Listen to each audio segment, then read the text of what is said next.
So we're back at it with another one. Blue is our city. We talking about Manchester City. Manchester City versus Tottenham review. Not a good match, bro. Not a good match. I mean, if you guys saw my preview, you knew that I told you about one thing. We only had to stop Kane and Son. That's all we had to do. And it did not happen in this match. So the match did not go the way we wanted to. I called it a must win in my preview. And obviously we lost, but we're gonna go through this. We're gonna go through this video. We're gonna talk about the match, and if you guys like the content, feel free to like the video, share it, give me some feedback, tell me your thoughts. I want to know from the community, other City fans out there, how you guys felt about the match. So, pardon me, I might be looking at my phone when I go through this. I have notes, but the one thing I would say is early on in the match, as you can see, man, it seemed like Kyle Walker just, and I'm not picking on Kyle Walker, so let's just get that understood. I'm not picking on him, but you could tell he was just kind of missing the mark a little bit with his passes. The back four really kind of started in a weird position, kind of similar to Liverpool. During the Liverpool game, we looked like we were out of sorts at the back early on, the way Liverpool were kind of pressing us. And it kind of was like that for Tottenham at points in this match. So, it basically looked like maybe there's some early jitters. Maybe that was going on with the team. But from what I saw, Kyle Walker just was kind of messing up the passes a little bit. João Cancelo. Me personally, I don't think he should be playing left back. But given the situation, I can see why Pep threw him out there. We didn't have Ake healthy. We didn't. Zinchenko was available, but I don't know if he wanted to play Zinchenko. So, you know, it just you can tell early on that there was going to be some issues. And as we go through this match, I mean, what it was like 8 minutes on. I mean, 8 minutes on, they scored right. Classic counter attack. I mean, it basically was in them belly had got the ball basically right over the top. Next thing you know, Song gets the ball back in the net, right underneath Edison's legs. But when you dissect the goal and you look back at that goal, and you guys, if you're out there watching, please feel free to give me your feedback on what the situation was for that goal. But me in particular, from what I saw, it looked like Harry Kane, every time he dropped deep to get the ball, he was basically sucking Diaz and Laporte with him. And in this particular situation, I'm not going to say whose fault it was because Cancelo looked like he was in a difficult position. He had Aurier over here to his side. He had Son directly right in front of him. And maybe that was just a communication error between him and Laporte, like to where, maybe he should have told Laporte, hey, you got Son right there, and I'm worried about these two people that I got to cover out here by myself. Or maybe Cancelo, maybe Laporte should be communicating because you can definitely hear. And when you watch the game, we watch it over here in America on, I think it was on NBC Sports.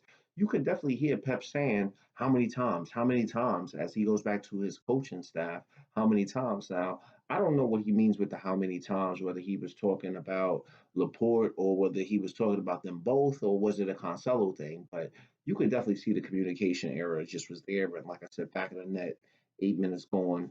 That's just Son right there. So we definitely got to tighten up with these communication issues.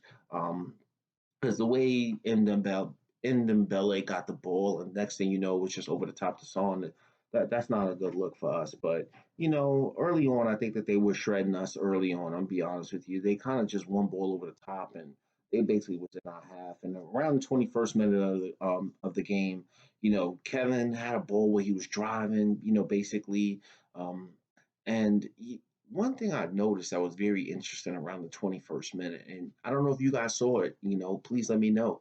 I've never seen to where, Kevin is mainly, when we start out the game, Kevin is mainly on the right hand side, and Bernardo's basically, on the left hand side of the midfield. But I saw that they kind of switched a little bit to where Kevin started getting the ball on the left, and then Bernardo went to the right. And my personal opinion, Bernardo looked out of sorts on the left hand side. For some reason, even when he plays the wing position on the left, I used to always say that, especially last year. I was like, why did he never play the left wing? But you can kind of see why. He just kind of looks a little out of sorts when he's on the left by himself like that. So, I thought it was interesting that they switched because I don't know if there were times and throughout the season where we saw that. Like the only switch that I remember is when, we had Leroy and then, Him and Sterling used to switch all the time, but this was very particular. I noticed that, so they switched a lot in this game. And as we go through the game, I don't know if that was a Pep decision or I don't know if they just had the flexibility to do it on their own. But I definitely found it interesting.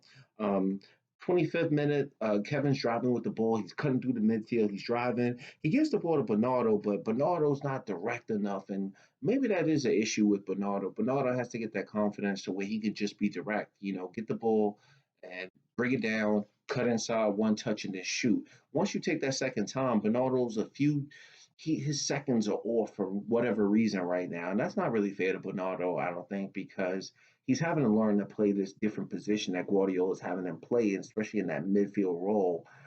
I think that at points we might have to consider during the season is that Kevin can't have such a free role. He might need to be that box to box type of role with us, and then put Bernardo or Foden in that. And we'll touch upon that in a second as we go. But this opportunity definitely happened in 25th minute where Kevin's driving, he gets the ball to Bernardo, but Bernardo just waits a little too long. So opportunity kind of squandered there, if you will.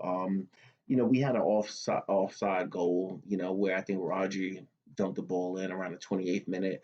Um, I think it was Jesus had got the ball, but they said it hit his arm or whatever. He definitely hit his arm. In my opinion, he definitely hit his arm, but it is what it is.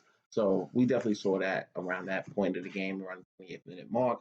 And then I think Laporte ends up getting the ball from Jesus and then back in the net. So that was pretty good, but it was ruled offside. So what can we do there? But Jose for points in this game, and I think Jose. I'm not gonna call it a masterclass necessarily. I'm not gonna call it a masterclass, but I definitely think there were points in this game the way you saw Jose was like had a determination to be like, yo, it's gonna be like a back six because I found it very interesting how Suzuku and Hoiberg were kind of dropping in between the center backs and the fullbacks. So at times it looked like it was just a straight up back six, and you can even see it looked like he might have been man marking, Sissoko might have been man marking Torres, but that's just how the game went. And here we go approaching halftime, and right around halftime, you could see certain decisions had to be made, whether Mahrez was going to be coming off the pitch or whether Bernardo was going to be coming off the pitch. Because that game looked like it needed a little bit more directness of Sterling coming in. So, we definitely saw that those changes could be made. Um, the first half just didn't really have much opportunity. I mean, the one thing I noticed is that we looked all over the place, meaning that our players don't really have defined roles, meaning like Kevin's rolling around wherever he wants on the pitch. Where I understand that Kevin always should have a free role, but you could have seen Mahrez on the left sometimes, Bernardo was on the right sometimes. Um, Everybody was just kind of all over the place. There was no structure as far as okay, I'm a left winger, I'm staying on the left hand side. Bernardo looked like a left winger at points, a right winger within that first half. We just didn't look like we had a sound, stable plan. And we know Guardiola loves flexibility with his team. Like his midfielders, that's his favorite thing. Midfielders. He would have a whole team full of midfielders. But in this game, it kind of really hurt us, in my opinion, because as we were trying to find space for this back six we were dealing with, we couldn't really get in the spots. Even if they changed positions, Tottenham was still strong within their lower block. And even if they moved to like a mid block, they were still sound. We wasn't finding the space at that point in the match, in my opinion, personally. And I think we were just trying to be a little too dynamic. We needed to be a little bit more structurally sound. If somebody's just beating somebody on the left wing or take your chances on the left wing, it was like positionless football out there for points, in my opinion. You guys feel free to let me know if you felt differently about it. But you could tell there were points in this match where Tottenham was just happy to let us have the ball on the wing. They was just like, yo, dilly dally with the ball out there on the left wing. Even if you try to get it in here to Jesus was in the middle by himself. You saw that Bernardo tried to support him, but this is where Pep has to make that decision of being a little bit more clever, of maybe we need another striker. Maybe we just need to give Delap a try. I mean, this was the perfect game, in my opinion, just to put Delap on around like the 60-minute mark or something like that, just to give us two in the box. You remember, like, you guys can remember this. You guys are City fans. You can remember points where we had Aguero and we had Edin Dzeko. Dzeko would just come in and just occupy that space to give us two up front, or Aguero and Negredo. Remember those times? So we just definitely needed a little bit of height in this game. And then I would say too, at this point in this game, where what style of plays do we have? I know that we have one style of play, which is basically tick-a-tack football, where we're passing intricately between one and two touch passes. We used to have that second style of counter-attacking football, but it doesn't seem like we even have our counter-attack in football anymore. What happened to our counter-attack? And then I always said that counter-attack was our second style of football, but it doesn't even look like we have a counter-attack right now. And then maybe our third style of play, we need something that's a little bit more direct, where we're providing service in the box to somebody with a little bit of height. Jesus could not be in that box by himself. He was in that box by himself between those two center backs, but he just had no opportunities. Even if Bernardo came in there was points in the second half after he brought Sterling and Foden on the where they tried to get up in there. It just didn't work. Tottenham was like, have the ball out wide. Even if you put it in here, we knocking it out. So we saw a lot of that. And then right around what happens again, 65th minute mark, it's just like classic Jose Mourinho, hit us on the counter attack. I mean, it was like a play where Toby got the ball, passed it to Harry Kane. Harry Kane comes in, sucks in our center backs, and then it's just ball right over the top. And I think he just, no, he's driving and then he outlets the ball to the left hand side to Lo Celso back of the net. I mean, this game was very similar to the game that I did talked about in my preview the last time we played Tottenham. When we played Tottenham, it was 2-0 there. Just they didn't have Harry Kane, but there was just two goals counterattacking. The same exact thing happened, except they had Harry Kane this time. And, we just wasn't able to break them down. And in my personal opinion now, everybody knows I'm not the biggest Mahrez type of fan, but Mahrez just didn't have the best type of game. And, it's going to come down to certain decisions Guardiola's going to have to make. I mean, you know, maybe his thinking was, Morris had a goal during the international week. Torres had a great week, during the international week. But, I want to see Sterling either get that chance on the right and just stay on the right. Torres just go on the left, or if he's going to be on the right, he just stays there.